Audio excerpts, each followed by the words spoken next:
Adam Schefter tweeted last night a pretty alarming set of figures that kind of went over everybody's head whenever they're talking about revenue share. Okay, so whenever Adam Schefter tweeted this last night, he said more on a transformational CBA proposal now on the table per sources. This is what the owners who have been summoned to New York to vote on, and the NFLPA has been summoned to wherever they're at to vote on. It's like the anchor man. They grab the conch shell and they go, the NFL owners have to vote on this, and the NFLPA is doing this. So the transformational CBA proposal that's now on the table for them. As part of the new deal, players will go from a 47% revenue share under the current deal to 48% revenue share at 16 games. And then it'll go to 48.5% revenue share if they go to 17 games. And then Schefter tweets this little number at the end that everybody's talking about how the NFL players don't have 50%. Everybody's talking about how the NFL players have the lowest revenue share out of all the regular sports or all the major sports, which is all true. But this last sentence here from Schefter was the one that was just like, excuse me, especially as somebody that has been, in the middle of these types of negotiations for like the last 2 weeks, literally. Okay, so he says that when they jump from a 47% share, which is what the NFL players have had for the last 10 years, to a 48% share for next season, and then a 48.5% share whenever they go to 17 games inevitably in 2 years, which is what's going to happen, whether the NFLPA likes it or not. They're voting on it. This is what's going to happen just because it feels like that's the way the tide is turning. That is shifting, Schefter says. Say that 10 times fast. Schefter says that it's shifting $5 billion of revenue to players in that 1.5% slide. Okay, so from 47% revenue share, which is what the players have had for the last 10 years, to 48.5%, which is what they'll have in 2 years. That is a $5 billion shift. 1.5% of the NFL's revenue for the next 10 years is $5 billion. Okay?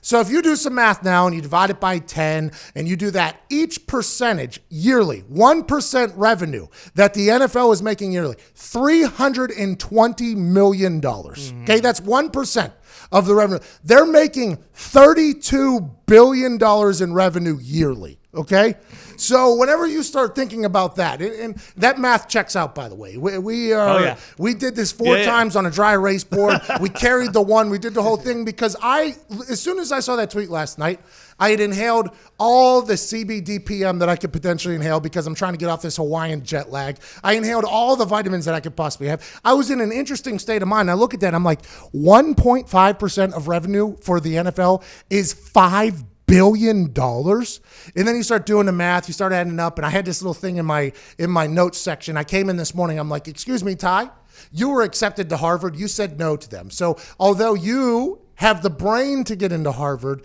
you just didn't have the wherewithal to do so because you wanted to play baseball at Iowa. Does this math add up? Then I asked Diggs, who used to be in a numbers world. He used to be a salesperson. Diggs gets out his Ticonderoga and starts writing down these things. I'm like, is this true? $320 million is 1% of the NFL's revenue yearly.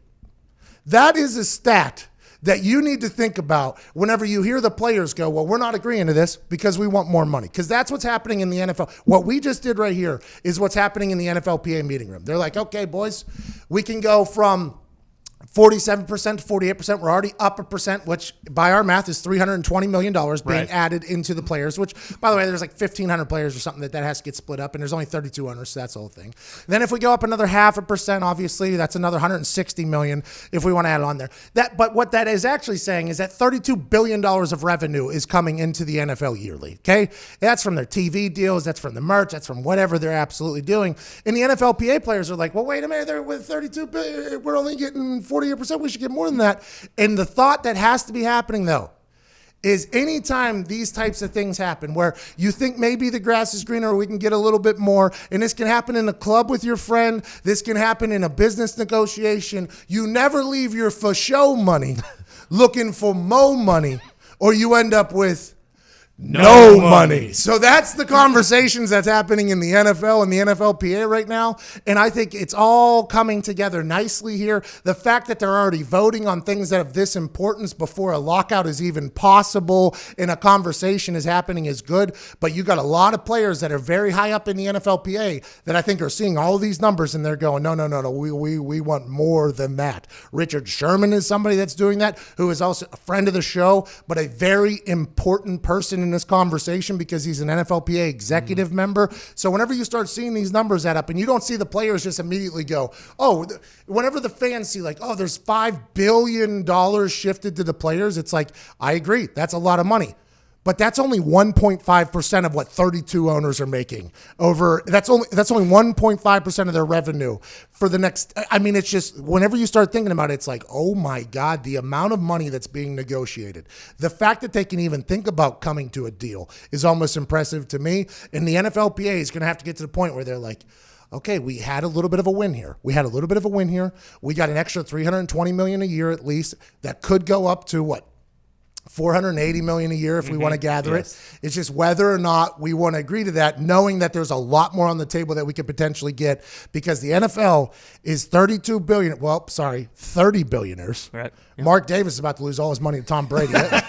Couldn't even pay Khalil Mack. Right. I mean, potentially, right. Connor. Right. And the Packers don't have an owner, but it's 30 billionaires that are splitting a company that's revenue, 1.5% of it for the next 10 years is $5 billion. I think the way you got to look at this is like, hey, hell of a business you guys are running over there. Hell of a racket you got going. And good for you getting to keep 51.5% of that revenue every single year.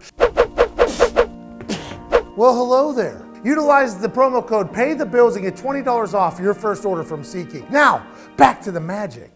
But the NFLPA too. I mean, it's a lot of money. I was grossly overpaid. I was grossly overpaid to do what I was doing. Now, granted, there's a lot of money that goes into it, and a lot of players are going to get grossly overpaid in eyes of a lot of people. You can't compare being a quarterback in the NFL to the heroes of our world, right? You can't compare them to military members. You can't compare them to cops. You can't compare it to teachers. You can't be like, well, you're just playing a kid's game again. I agree completely. And if you were to look at that for everything, you're going to be very upset and alarmed about how much money Kenny Chesney makes just to sing a song with some auto-tune. Like, it's very hard to compare that, which is what ends up happening in these negotiations, and it's hard not to do.